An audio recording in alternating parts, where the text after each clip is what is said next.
Oh, yes. Welcome back, everyone. Today we're taking a look at the brand new Transformers Legacy Generation Selects DK-3 Breaker. If you're not sure what this release is a Diaclone-inspired recoloring of the Earthrise Trailbreaker toy, done up in the primarily blue color scheme of one of the variants of the Diaclone figure that would become Trailbreaker. That being said, if you've seen my reviews before, you know how this goes. We're going to take a look at Breaker's packaging. Then we'll do a little unboxing, open it up, see how it's laid out inside. Take a quick look at the instructions while we're at it. Then we'll see Breaker himself in both vehicle and robot modes. Naturally, we'll be doing plenty of group shots and comparisons today. And then at the end of the video, I'll give my final thoughts. So the DK-3 Breaker comes in your standard Legacy stylized Generation Selects packaging, which means it's like a blind mailer box. Pretty simple cardboard with some black line art print on it. So you get some nice line art of the Breaker toy, which is just a direct recolor of Trailbreaker, so he looks just like him.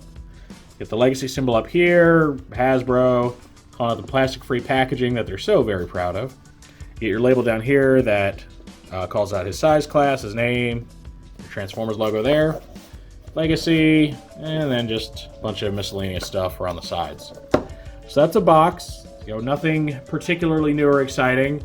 The Legacy branded Select stuff, I do think, is a cut above what they were doing previously, where it was just generic designs for everybody. At least you do have, some kind of a picture of the character on the box. And, they obviously invest more in this because you're using all this black to cover most of the cardboard, rather than, the other way around, where it's mostly just bare cardboard with a little bit of black inking. So, they have stepped up their game, and I do appreciate it because they look a lot nicer than the Power of the Primes and War for Seibertron boxes. Alright, I've gone and cut the label so we can open this thing up. Do a little mini unboxing here. So lift the flap. Something's holding it in place there. Where does it want to go? Alright. So the inside is just your standard Legacy design that they've been using since Black Zarek. Pretty sure he was the first one, right? You can see Breaker down in here in a cardboard tray. Looking very cool. The blues are a little bit darker than I thought they'd be, and I actually appreciate that, because I was worried he'd be a little bit too light blue and kind of ugly. Actually, I really like that. I dig it. You can see his weapons wrapped in paper on the back, so, if you are opening this, don't forget to check there, otherwise you might throw his weapons away.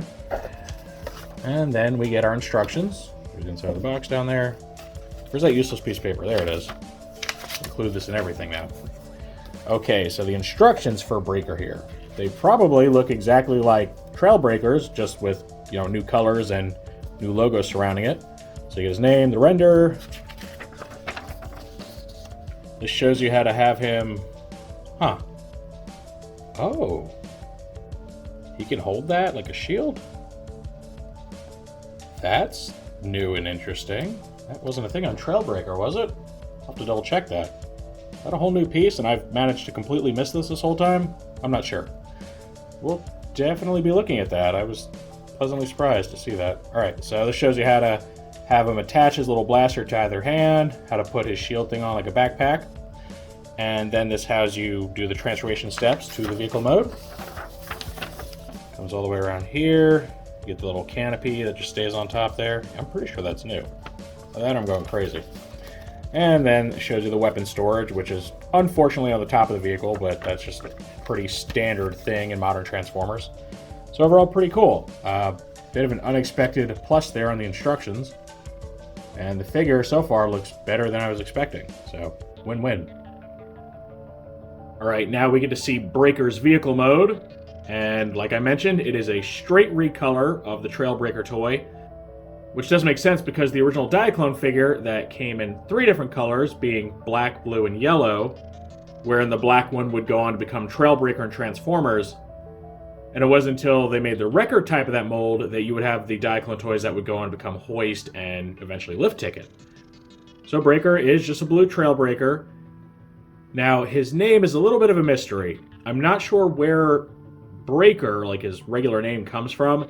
It could just be, shortened from Trailbreaker. It could be a reused G.I. Joe name, much the same vein as Lift Ticket and Burnout. I'm leaning probably toward that one. Or who knows what. Now the DK-3 part, I can actually tell you where that comes from.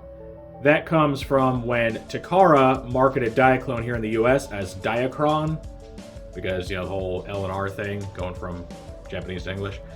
They marketed the blue version of the pre-Trailbreaker toy as Diaclone DK-3. So that's where that comes from. Then the breaker thing, couldn't tell you. So let's take a look at this guy. He does look quite good overall. Obviously, he has the same flaws that every other version of this mold has. He has the very obvious fists just hanging off the bottom that you can't even like turn them away to just show the back of the hand to make it less obvious, because the way they're attached, they'll drag on the ground and then the wheels can't roll. And then he's got the big old pegs through the wheels right there, which the only plus side of those is that the holes inside the pegs just happen to form 5mm ports so you can attach things to them. Otherwise, it's a big eyesore. And it's funny because the front wheels, you know, they have pegs going inward instead of out. I don't know why they couldn't have done it for this one. Who knows? Well, maybe clearance issues. I can kind of see that with the way the legs fold up. So, yeah. He does get the 4WD on the front right here, just like Trailbreaker does, and that is actually an homage to the Diaclone toy. He's got all the same striping. I mean, he really is just a like black to blue palette swap, more or less, which is fine. That's what he's meant to be. The one downside of that is that the little canopy windows here and on the back, they remain unpainted, and it didn't look so bad on Trailbreaker because it's all black and it just looked like tinted windows. But here, I mean, they're just the same flat blue as the rest of the car, so a little bit of paint app on those windows there would have been greatly appreciated. I mean, it's not like they haven't gotten their money's worth out of this mold by now. This is number 4 for uses on this mold. I think they could have splurged for like a little bit of black paint, but whatever, they didn't. Now, while we have it in this mode, we can go ahead and look at some of the options that we have to display it. So this is just the default, right? You got the weapon on the top here. You can also plug it onto one of these little peg holes on the side, which doesn't look as good to me, but it does allow you to attach this if you'd like to. This is the radar dish that came with the Centurion drone accessory pack. It is meant to go on Trailbreaker to make it more cartoon accurate, because you have that little dish that you could have on top of the vehicle mode. So you can attach to this guy if you want to, if for whatever reason you'd rather have it on him than Trailbreaker. Or, very coolly, you can remove the canopy section, and it just comes right off like that, leaves everything else intact. And you can leave all this stuff down if you want to and just have like a regular pickup bed, or you can flip it all up and give him a little array of, you know, scanners and weapons and stuff, which looks pretty cool. So I do like the options, and I will say I do like this version of the mold more than the hoist version, just because I find all this stuff a lot cooler than the really, in my opinion, poorly executed towing apparatus that hoist and lift ticket end up having. So it's just personal preference, but I like this. I like how neatly this all just kind of tucks away. It's got nice grooves just molded in there, so you can hide all that. Looks pretty good, and the canopy just slides right back on, like that. So overall, pretty solid vehicle mode. It's got a lot of neat features. It has its flaws, but I've just kind of gotten used to those by now. And I will say I do like the blue. I didn't think I would, because a lot of the renders and stock photos made it look a lot brighter than it actually is, and I really thought it was kind of ugly. This darker blue, I'm actually kind of digging it. I think it actually blends pretty well with everything else that's going on. Now, of course, we need to get our vehicle mode group shot of all of the mold mates in their truck modes. So we get the original use of the mold, Hoist here from Earthrise, then his inevitable retool, Trailbreaker, also from Earthrise. Then when Legacy started, Hoist got recolored into Lift Ticket here, and he was one of the first Selects figures in Legacy. And then we get this other Selects toy in Legacy, also based on the Diaclone figure, DK-3 Breaker.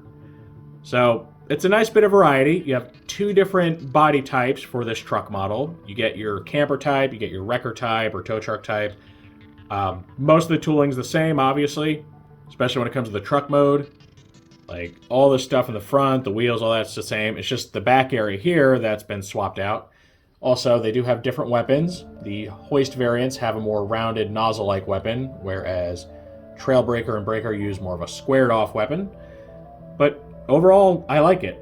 I don't mind having, you know, certain vehicle modes in different colors, especially if there's, you know, new tooling involved in them to make them slightly different from one another.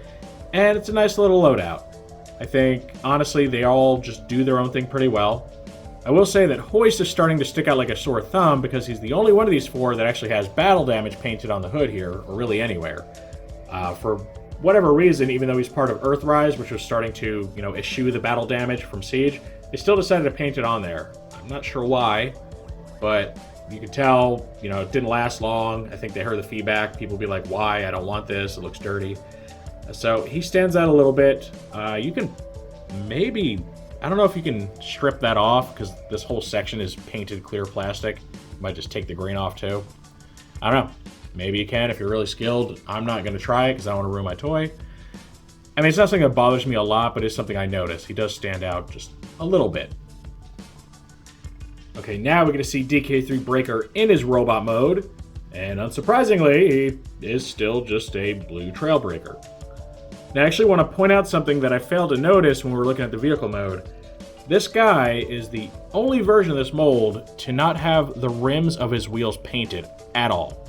They're left completely just flat black. So that's unfortunate. The only trade-off is that his little cannon thing here on the side is now painted silver. So it looks like they took the budget for the silver paint, from the tires or the wheels, and put him on his cannon, which, I mean, just robbing Peter to pay Paul at that point. I guess they just didn't want a blue cannon because that would look kind of silly, and yeah, I guess it would. But I'm really not impressed. Like I said, they've reused this mold to death at this point. They can afford a little extra splash of paint. That's not going to kill them. So I don't know if it was intentional cost cutting or if they just kind of like phoned it in. Not sure. One thing I will point out, I have heard a lot of people mention that they wish that instead of having the cartoon Trailbreaker head, he would have something that resembles the toy head, which does look very, very different. It's like a rounded helmet, it's got a mouth plate, kind of similar to Hoist, but still different. That would have been awesome, honestly, because, the blue version of this form, of this body, has only ever been seen as a Diaclone toy, which had, obviously, the toy-based head. That would have been really nice, and it would have added a nice amount of variety to this group of four, where you could have more than just, two heads between the four of them.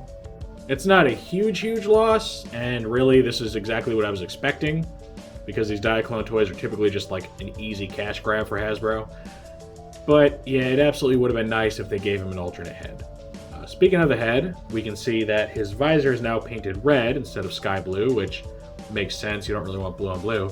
And another thing I just noticed is that the little, ear bits right here, whatever you want to call them, little raised portions on the helmet, those are also painted silver. So I guess those also got some of the paint budget that was taken from the tires. So overall, pretty good looking. I do really like the contrast of the red eyes or the red visor on the dark blue face. And, other than that, he's pretty much just Trailbreaker, for better for worse. The secondary, tertiary colors don't change. It's still gray and red. I think they're even the exact same shades of gray and red. So, I mean, they really went just one for one on this guy. So if that bothers you, if you feel it's a little bit too low effort, you may want to skip him. Because, I mean, he's more expensive than Trailbreaker was, being a post-price hike toy. And he's really just the same toy with very, very tiny differences. So, yeah, it's up to you. One good and bad thing I'll say about this guy, as far as his tolerances, the arms are much better than they were on my copy of Trailbreaker. My Trailbreaker, his arms, the pins, I guess, weren't shot in far enough or something, and these little hinges right here were very floppy, and it's very difficult to get him to hold his arms out at all. They just want to flop straight down. They've kind of gotten better with time, I guess, as the materials have settled, but it's still pretty loose and not at all load-bearing. That's not a universal thing. I have had people tell me that their Trailbreaker is fine, so I just got a bit of a dud. And he was unfortunately very hard to find during Earthrise, so it wasn't as simple as just saying I'll just go to the store and exchange him. I think I saw Trailbreaker in the store one time, ever, so that bit is a plus for me. The mild minus for this guy is that the leg joints are looser than any other version of this mold, both the hips and the knees.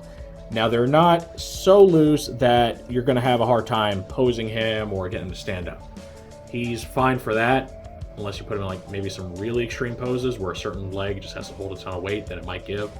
but it's looser than I'd like it to be. I feel the tolerances for the legs on the other versions of this mold are pretty much spot on, so for him to be loosening up a bit, it's not ideal. Now, again, maybe like Trailbreaker, it's just my copy. Your copy might have better hips and better knees and all that. Mine's just a little bit on the loose side, and I prefer it to be slightly tighter. One thing I almost forgot to cover, when we looked at the instructions, we saw the instructions told you to have him hold his canopy like a shield, and I wondered if that was the thing for Trailbreaker. So I actually went and dug up Trailbreaker's instructions and found out that while he obviously can utilize that feature, being the same mold, it never was called out in his instructions. So that is actually something new for the DK-3 instructions. So it's kind of interesting. I don't know if it was something that was rendered for Trailbreakers and was just left out of the final print, or if they actually went back and redid it. Not sure. It is interesting. So let's get a look at that. This does come off without disassembling the whole backpack. Now what's really interesting is there's a little hinge here, which I guess you can, I don't know, like it swings independently. It doesn't go all the way down. I guess you can make it flusher looking if you want to. And this thing just goes in his hand like so. It would look better if you put it on his forearm, but unfortunately all that like arm kibble there just gets in the way, so he's got to hold it in a somewhat awkward position. But there you go. If you want to give Breaker or Trailbreaker a shield, you can do that. And it looks decent. Again, it's not the way you normally want to hold a shield, but it's better than nothing, I suppose. And now here's our robot mode group shot of the entire mold family. So again, we get our Trailbreaker here, DK-3 Breaker, Hoist, and Lift Ticket. And here, the sculpting differences are even more apparent. Obviously, they have completely different heads from each other. Their backpacks are completely changed around because of, one being a camper, one being a tow truck. And that also gives these guys kind of like a wing function. These guys have more, equipment, as a trade-off. One pretty minor difference, and it's something I don't even think I noticed when I reviewed Trailbreaker, is that the pelvic area, specifically like the side parts that the hips connect to, are different between the Hoist version and the Trailbreaker version. The Trailbreaker version has much less like tech detailing. It's much flatter. I don't know why. Maybe that's more cartoon accurate. I'd have to really get a good look at those character models. But it is a, pretty interesting difference, even if it's not plainly obvious. So yeah, you got, the whole quartet here now. They do look cool together. Yes, some more variety would have been nice. Now, I will say that Lift Ticket, because of the fact that his helmet area is painted the same color as his main body, in contrast to Hoist, who has a helmet that's separate from his main color, that does kind of help them stand out a little bit and look different despite having the same head sculpt. These guys, though, they have the same motif. It's just one solid color head with a visor. Now, I guess he does get the silver accent, so I don't know. I do wish they would have differentiated him a little bit more. Again, the toy accurate head would have been ideal. Just phenomenal. Especially because I'm honestly not a huge fan of the cartoon Trailbreaker head. Like the weird boxy shaped head. I was never crazy about it. I would have preferred if, Trailbreaker just had his toy-based head. I always thought that was much cooler looking. But I guess they wanted to differentiate him from Hoist more in the cartoon. I'm assuming that's the reason. And because of that, we now get our Diaclone toy with a cartoon-based head. So make of that what you will. You might like that fact, you might not. I wouldn't say it really makes or breaks the toy. It's kind of a minor thing. I think the overall presentation is more important than which version the head he uses. But to each their own. Maybe that's a big deal to you. And this completes our look at the new Legacy DK-3 Breaker. Overall, I think it's a fine toy. I mean, if you like the Hoist or Trailbreaker mold, you'll be okay with this one. If you don't like that mold, then you probably won't have any interest in this. He is also easily one of the most obscure Diaclone figures we put out since War for Seibertron and that whole, kind of Toyline reboot, because he's never had a name before. Like, there was an IDW comic character named Breaker, but he was never shown, so we don't know if that was meant to be this guy or not, or just some generic name. But unlike a lot of the other Diaclone figures, there's no precedent for them either having a previous toy in the Transformers line or having a name associated with them. So this is like a whole new thing. And they had to get kind of creative and utilize, part of his Americanized Diaclone name and then come up with something else for like the actual normal name for him. It's interesting, and he is an interesting piece. Do I think they could have done a lot more with this guy? Absolutely. I don't see any reason that he shouldn't have more paint on him, because they've really... Yeah, they've used this mold so much. I feel like the more you use a mold, the more willing you should be to put a little bit extra paint on there, because your ROI for that mold is just gaining every time you use it, you know what I mean? So, you know, why can't they just give a little extra splash of paint? Like, I'm glad they painted, you know, the sides of the helmet and the little cannon thing, but they didn't need to take the paint off the wheels. They should have left that on there. Would have also been nice if they painted that back windshield area in the canopy, but I guess that's just too much. And then, of course, the whole wish list item of just giving him a different head. That obviously is a much more expensive prospect. And again, they don't really like to do that very often for these like quick selects releases. If the selects toy does have an alternate head, that head was probably already tooled into the mold to begin with, kind of like the Combat Hero Megatron. Like, that head clearly already exists in the mold, because there was no reason to give Combat Hero Megatron an IDW based head unless it was just already there. So, you know, given the fact that there are already probably 2 heads on the sprue, one for Trailbreaker, one for Hoist, they don't want to make a third one and increase their costs. So it's unfortunate, but I honestly wasn't expecting it. You know, it's just one of those wish list things. The paint to me is a bigger deal. Like, I don't see any reason they couldn't spruce the guy up a little bit. Just make him look more presentable. Don't make him look so unfinished. Other than that, I think he's fine. I don't mind having a blue version of Trailbreaker. I'm always big on the whole Diaclone thing. I know some people aren't, some people don't care, but for me it's always just kind of a neat little nod to the brand's origins and stuff. Plus, you know, I think of them as like army builders, just a way to flesh out your Autobot or Decepticon ranks. So I think he's okay, and I think if you're okay with the mold and you don't mind, you know, going into repaints or obscure characters, I think you'll enjoy him too. Of course, that is just my take on this new Diaclone figure. Now I want to know what you all think of this guy. Is he something you're interested in? Do you like him, one, because you like the mold, or you always wanted a blue Trailbreaker, or you just like Diaclone in general? Or do you not want this guy? Maybe he's too samey, maybe you're not a fan of the Hoist or Trailbreaker mold, because I mean, there are some issues with it. Any and all feedback is always welcome in the comment section. If you enjoyed this review, make sure to toss it a like. Let YouTube know you want to see more stuff like this. If you do want to see more like this, make sure to subscribe and hit that notification bell so you always get a heads up when I post something new. I thank you for joining me for this look at the brand new Transformers Legacy Generation Selects DK-3 Breaker.